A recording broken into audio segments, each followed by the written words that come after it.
नमस्ते दोस्तों, स्वागत है आपका के कोडर प्रोग्रामिंग चैनल के एक नए वीडियो में। यह वीडियो पाइथन बेसिक से सीरीज का पार्ट 2 है, जिसमें पाइथन टोकन्स के बारे में डिटेल में समझेंगे।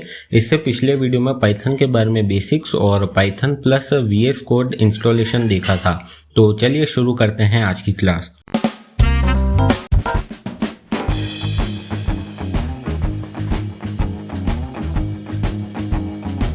टोकन्स की बेसिक डेफिनेशन देखें तो वो है smallest individually executable unit of a program, यानी प्रोग्रामिंग भाषा की सबसे छोटी यूनिट, टुकड़ा जो कि कंपाइलर या इंटरप्रेटर समझ सके। अगर आपको इंटरप्रेटर और कंपाइलर के बारे में नहीं पता तो मैं आपको बता देता हूँ कि दोनों ऐसे प्रोग्राम है जो ह्यूमन रीडेबल कोड को मशीन द्वारा समझे जाने वाले कोड में ट्रांसलेट करते हैं, जिसे बाद में कंप्यूटर एग्जीक्यूट करता है। पाइथन इंटरप्रेटर का यूज़ करता है। कंपाइलर्स और इंटरप्रेटर के बारे में और जानकारी पिन कमेंट या फिर ऊपर दिए गए आई बटन पर क्लिक करके देख लें। आते हैं वापस टॉपिक पर। जैसे पैराग्राफ का एक छोटा यूनिट सेंटेंस होता है जिसका इंडिविजुअली कुछ मीनिंग होता है, उसी तरह कोड का एक छोटा यूनिट या बिल्डिंग ब्लॉक टोकन होता है जिसका इंटरप्रेटर के लिए कोई मीनिंग होता है। अगर आपको अभी तक टोकन्स क्लियरली समझ में नहीं आए तो कोई बात नहीं, वीडियो के एंड तक समझ जाएंगे। पर बिल्कुल समझ नहीं आया तो एक बार फिर से ध्यान से टोकन्स की एक्सप्लेनेशन देखें। अब चलते हैं नेक्स्ट पार्ट पर और देखते हैं टोकन्स के डिफरेंट टाइप्स। टोकन्स के टाइप्स को बढ़िया समझने के लिए एक स्टोरी इमेजिन करते हैं। सोचिए आप क्लासरूम में बैठे हो, पाइथन क्लास चल रही है और मैं आपको पढ़ा रहा हूँ। तभी मैं क्लास में बैठे रवि से एक क्वेश्चन पूछता हूँ कि बता रवि, यहाँ पर रोल नंबर 3 किसका है?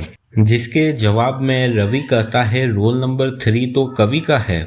यहाँ पर नाम रवि, कवि और साइड कैरेक्टर टॉमी और रोल नंबर 3 पर अटेंशन देना। यही सवाल मैं आपसे पूछता हूँ कि रोल नंबर 3 इस स्टोरी के हिसाब से कौन है? तो आप बोलेंगे कि कवि, पर नहीं, वो तो सिर्फ इस क्लास से है। दूसरी क्लास में तो रोल नंबर 3 कोई और ही है जिसका नाम टॉमी है। रोल नंबर 3 यहाँ एक वेरिएबल हुआ जिसकी कोई फिक्स्ड वैल्यू नहीं है। एक प्रोग्राम में इसकी वैल्यू कवि तो दूसरे में टॉमी है, और इसी तरह किसी तीसरे प्रोग्राम में वैल्यू कुछ और भी हो सकती है। यहीं से समझते हैं पाइथन आइडेंटिफायर्स को। कोई भी नेम जो हम प्रोग्राम में असाइन करते हैं, जैसे वेरिएबल नेम, फंक्शन का नेम एटसेट्रा, इसे ही आइडेंटिफायर कहते हैं। आइडेंटिफायर उस असाइन करी हुई वैल्यू को आइडेंटिफाई करने के लिए काम आता है। जैसे यहाँ पर मैं रवि को इस क्लास में as a roll number 3 identify कर रहा हूँ और किसी दूसरी क्लास में टॉमी को रोल नंबर 3 से आइडेंटिफाई करूँगा। अब आइडेंटिफायर्स बनाने के कुछ रूल्स होते हैं। जैसे आइडेंटिफायर नेम कीवर्ड नहीं होना चाहिए। कीवर्ड क्या होते हैं वो अभी आगे देखते हैं। आइडेंटिफायर्स के बीच में स्पेस या कोई स्पेशल कैरेक्टर अंडरस्कोर को छोड़ के नहीं होते और वो नंबर्स से स्टार्ट नहीं होते।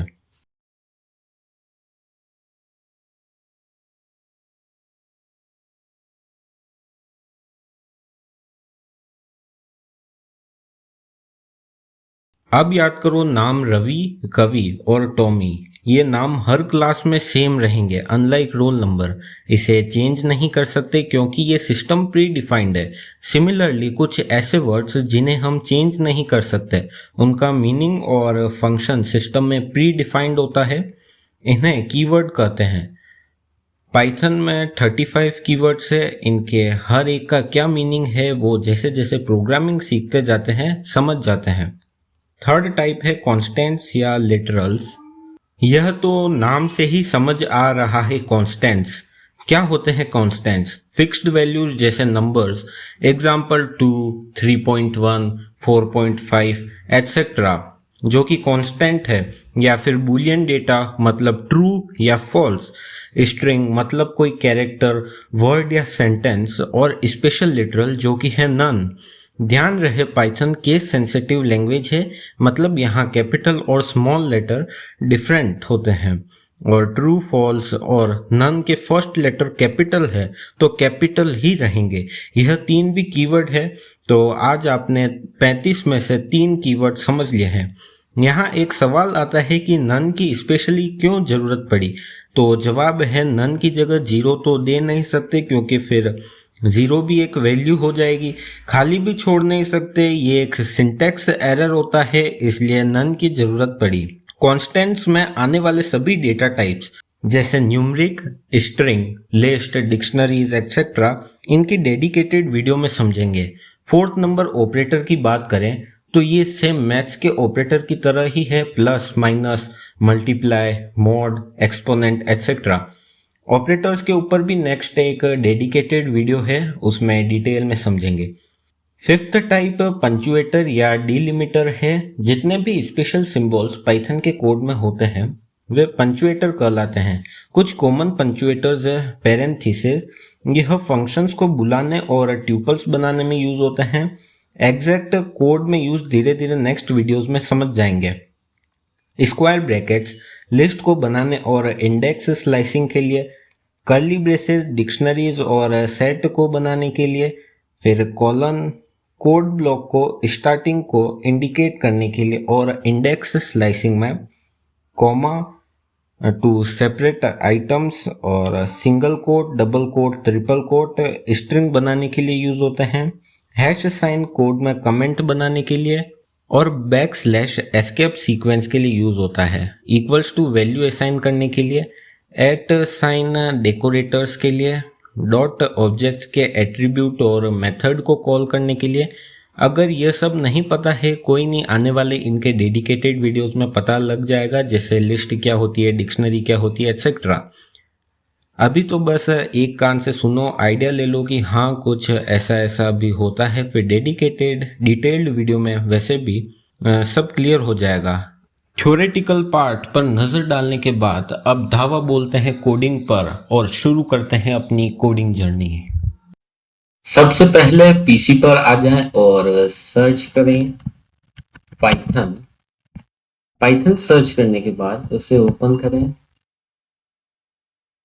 आपके सामने पाइथन टर्मिनल का इंटरफेस ओपन हो चुका है। टॉप लाइन में पाइथन का वर्जन लिखा होता है। यह पाइथन प्रॉम्प्ट है, यहाँ छोटे कोड की लाइन लिखते हैं, और अगर कोड बड़ा या कॉम्प्लिकेट हो जाता है या फिर कोड को सेव करना हो तो .py फाइल में लिखते हैं कोड। यह सब बाद में देखेंगे। शुरू करते हैं आसान कोड से। लिखते हैं 3 + 4। 3 और 4 कॉन्स्टेंट्स हुए, प्लस ऑपरेटर हुआ। अगर इसे एंटर करेंगे तो रिजल्ट 7 आ जाएगा। नेक्स्ट, अगर मैंने सिर्फ 4 लिख दिया तो इस पर और कोई ऑपरेशन जैसे एडिशन, सब्ट्रैक्शन एक्सेट्रा नहीं हुआ, तो एज इट इज वापस 4 रिजल्ट में आ जाएगा। कॉन्स्टेंट्स क्लियर हो जाने के बाद अब चलते हैं आइडेंटिफायर के वेरिएबल नेम वाले पार्ट पर। वेरिएबल बनाना से मैथ्स में वेरिएबल बनाने जितना आसान है। जैसे एग्जांपल के लिए a is equals to 5, enter. अब मेमोरी में a नाम से एक वेरिएबल बन गया जिसकी वैल्यू 5 है। इसी तरह b is equals to 6, enter. Next, इन दोनों को ऐड कर देखते हैं। रिजल्ट 11 आ गया, जो कि 5 और 6 का एडिशन है। एक बार सब्ट्रैक्शन पर भी नजर डाल लेते हैं।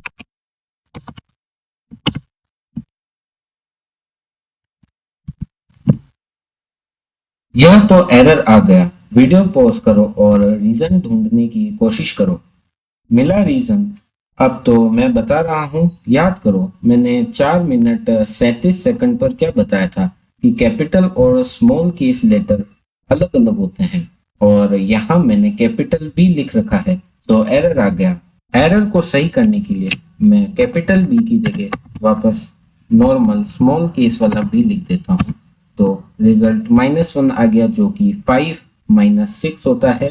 आज के वीडियो में इतना ही।